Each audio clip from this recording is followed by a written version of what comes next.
Sinopsis. Setahun setelah Kidung Malam dihancurkan, Lembah Kalimaya memasuki masa damai yang rapuh. Namun, keheningan baru ini membawa ancaman yang tak terduga. Entitas penjaga hutan ternyata tidak lenyap, melainkan berevolusi. Ia kini tidak lagi menuntut persembahan, melainkan mencari keseimbangan baru dengan mengambil sesuatu yang lebih fundamental dari desa: ingatan. Arga dan Kirana kini harus berhadapan dengan teror yang lebih personal dan sulit dipecahkan. Ketika ingatan tentang orang-orang terdekat perlahan memudar, mereka harus mencari sumber kekuatan baru yang mungkin bersembunyi di masa lalu entitas itu sendiri.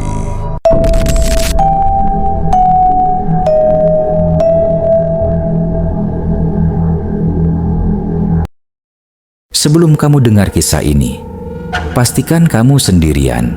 Pakai headsetmu, kunci pintumu, dan matikan lampu. Karena cerita ini bukan hanya untuk didengar, tapi dirasakan.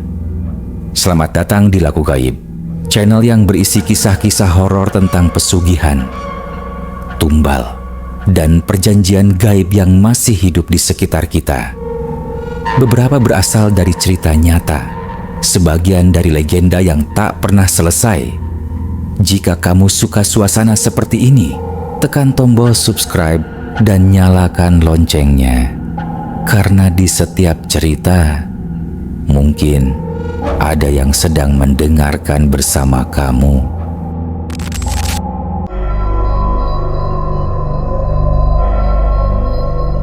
Bagian kedua, awal mula wabah keheningan. Setahun telah berlalu sejak malam purnama itu. Lembah Kalimaya yang sebelumnya terbelenggu oleh teror, kini menikmati kedamaian yang asing. Kabut masih setia menyelimuti desa, namun kini terasa lebih hangat, tidak lagi mencekam. Pepohonan pinus menjulang, bukan lagi sebagai penjaga bisu yang mengancam, melainkan sebagai saksi bisu atas kebebasan baru yang diraih. Anak-anak desa kini berani bermain hingga senja di tepi hutan, sebuah pemandangan yang tak pernah terbayangkan sebelumnya. Arga, dengan usianya yang menginjak 25 tahun, kini menjadi sosok yang dihormati di desa. Ia tidak lagi hanya seorang pemuda yang dibebani rahasia kelam, melainkan pembawa harapan. Ia menghabiskan sebagian besar waktunya mengajar anak-anak desa, memperkenalkan mereka pada ilmu pengetahuan yang ia bawa dari kota. "Logika itu seperti lentera," ucapnya suatu sore.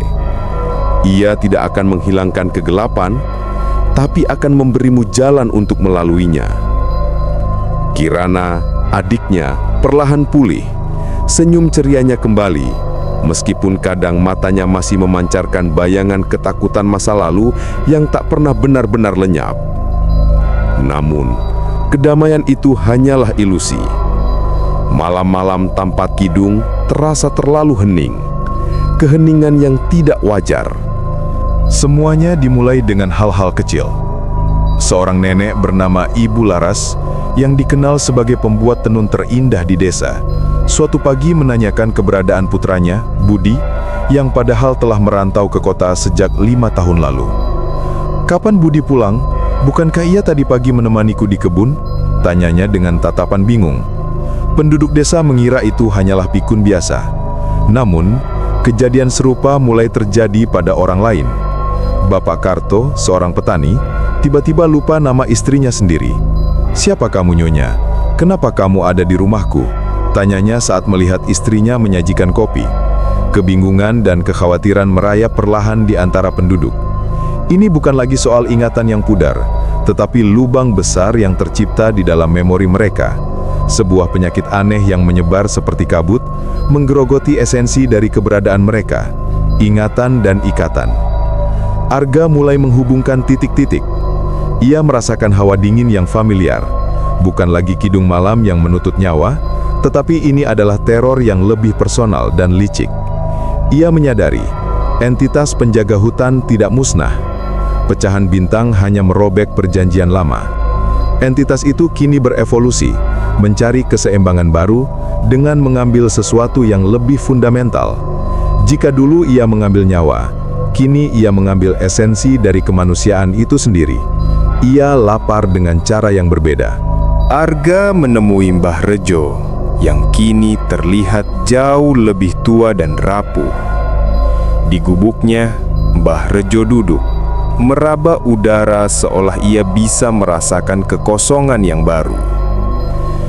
Kidung malam sudah tiada, desis Mbah Rejo. Suaranya serak. Tapi entitas itu, dia masih di sana. Perjanjiannya sudah rusak, nak.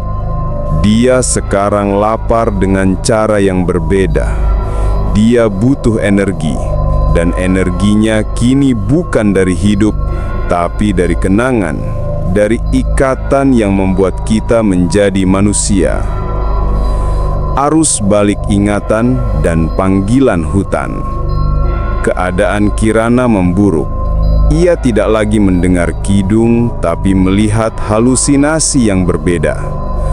"Kak," bisiknya suatu malam.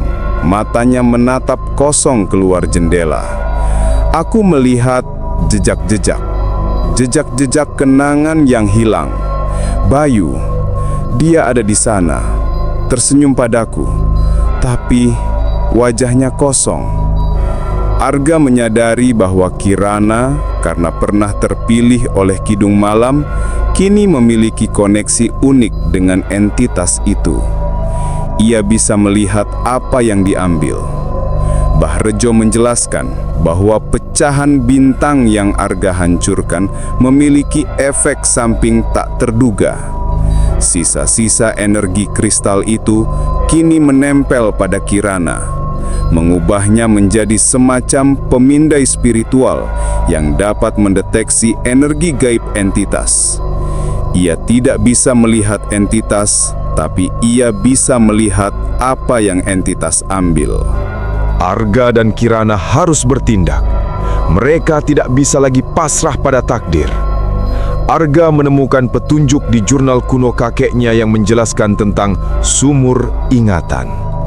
Jurnal itu menggambarkan sumur tersebut sebagai sebuah gerbang ke dimensi lain, tempat entitas menyimpan semua yang ia ambil. Sumur ini adalah cermin, tulis kakeknya. Ia tidak memantulkan wajahmu, tapi memantulkan apa yang tersembunyi di hatimu. Pertarungan di dalam kenangan. Dengan tekad bulat, Arga dan Kirana kembali ke dalam hutan menuju sumur mati. Sumur itu kini tidak lagi gelap, melainkan memancarkan cahaya biru redup yang sama seperti pecahan bintang. Saat mereka melangkah ke tepian sumur, Kirana menutup matanya, merasakan panggilan yang berbeda dari sebelumnya. "Masuk, Kak," bisiknya. "Jalannya ada di dalam pikiran kita." Arga mengikatkan tali ke pinggangnya, memeluk Kirana erat, dan mereka melompat ke dalam sumur. Namun mereka tidak jatuh ke dasar yang dingin. Mereka melayang seolah menembus sebuah selubung. Seketika, mereka berada di dimensi yang berbeda, sebuah ruang yang tidak memiliki gravitasi, di mana ingatan penduduk desa berterbangan seperti kunang-kunang berwarna-warni. Di kejauhan, Arga melihat bayangan hitam. Entitas itu mengumpulkan ingatan-ingatan itu ke dalam sebuah pusaran gelap di tengah. Mereka melihat ingatan Bapak Karto saat ia pertama kali bertemu istrinya. Ingatan Ibu Laras yang sedang menimang putranya, Budi. Dan yang paling menyakitkan, mereka melihat ingatan Bayu, sahabat Arga, yang tersenyum padanya, namun wajahnya kini kosong dan datar. Arga tahu, ia harus menemukan inti dari entitas itu.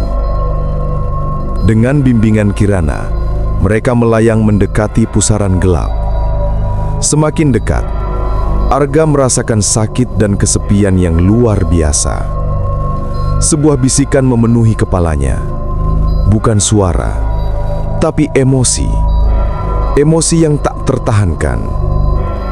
Arga menyadari, entitas ini tidak sepenuhnya jahat. Ia hanya ingin orang-orang merasakan kehampaan yang sama dengannya. Kirana menyentuh salah satu kunang-kunang ingatan yang berterbangan. Ia melihat kilasan sejarah. Ribuan tahun lalu, entitas itu adalah makhluk penjaga yang ditugaskan untuk menjaga keseimbangan alam dan manusia.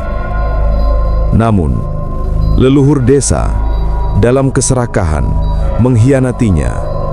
Mereka mencoba memenjarakan kekuatannya demi keuntungan pribadi. Dalam amarah dan kesakitan, entitas itu mengambil sesuatu yang paling berharga bagi mereka, kemampuan untuk mengingat dan mengikatkan diri satu sama lain. Ia berubah menjadi sosok yang menuntut persembahan, sebuah siklus kekerasan yang abadi. Arga menyadari, ia tidak bisa melawan entitas ini dengan kekuatan. Ia harus menyembuhkannya. Ia merogoh saku, menemukan serpihan kecil dari pecahan bintang yang tersisa. Serpihan itu kini terasa hangat di tangannya. Arga memeluk Kirana, yang kini mengerti. Mereka memfokuskan seluruh kekuatan batin mereka. Arga mengambil salah satu ingatan yang paling kuat. Ingatan saat ia pertama kali memeluk Kirana, setelah ia diselamatkan dari Kidung Malam, dan memadukannya dengan serpihan pecahan bintang. Sebuah cahaya keperakan kecil muncul, dan Arga mendorongnya ke arah pusaran gelap. "Ini bukan perlawanan," bisik Arga. Suaranya bergema di dimensi itu. "Ini pengampunan. Ini kidung baru. Kidung yang mengikat, bukan yang memisahkan." Akhir yang baru. Saat cahaya dari serpihan pecahan bintang menyentuh pusaran gelap, sebuah gelombang energi menyebar. Bukan ledakan yang merusak, melainkan gelombang kehangatan yang menyembuhkan. Ingatan yang berterbangan seperti kunang-kunang itu kini kembali ke pemiliknya masing-masing, bagaikan tetesan embun yang kembali ke dedaunan. Entitas itu menjerit, bukan jeritan kemarahan, melainkan jeritan kesakitan yang sudah terlalu lama terpendam. Bayangan hitamnya bergetar hebat, lalu perlahan ia berubah. Bentuknya tak lagi menakutkan, melainkan sebuah cahaya yang lembut menyelimuti mereka. Kidung Malam lenyap selamanya, digantikan oleh sebuah kidung cahaya yang kini melindungi lembah Kalimaya. Ketika Arga dan Kirana kembali ke desa, mereka disambut dengan pemandangan yang tak pernah mereka bayangkan. Wajah-wajah yang tadinya kosong, kini dipenuhi senyum dan air mata. Bapak Karto memeluk istrinya erat, dan Ibu Laras memandangi foto anaknya, Budi, dengan tatapan penuh kerinduan. Lembah itu kini benar-benar damai. Arga dan Kirana tahu, mereka tidak lagi harus bertarung, melainkan merawat. Mereka harus menjaga kenangan dan ikatan yang telah kembali, agar entitas dan desa bisa hidup berdampingan. Kisah perjuangan telah usai, dan digantikan oleh kisah tentang harmoni dan pemulihan. Arga menatap ke arah hutan, tidak lagi dengan ketakutan, melainkan dengan pemahaman. Ia tahu, sebuah awal yang baru telah dimulai. Kisah lembah Kalimaya, kini adalah kisah tentang pengampunan. Terima kasih sudah menyimak cerita ini. Jika kamu percaya bahwa dunia ini lebih luas dari yang terlihat, tekan tombol subscribe, nyalakan loncengnya, dan bagikan cerita ini ke temanmu yang paling pemberani. Kita akan bertemu lagi di kisah selanjutnya.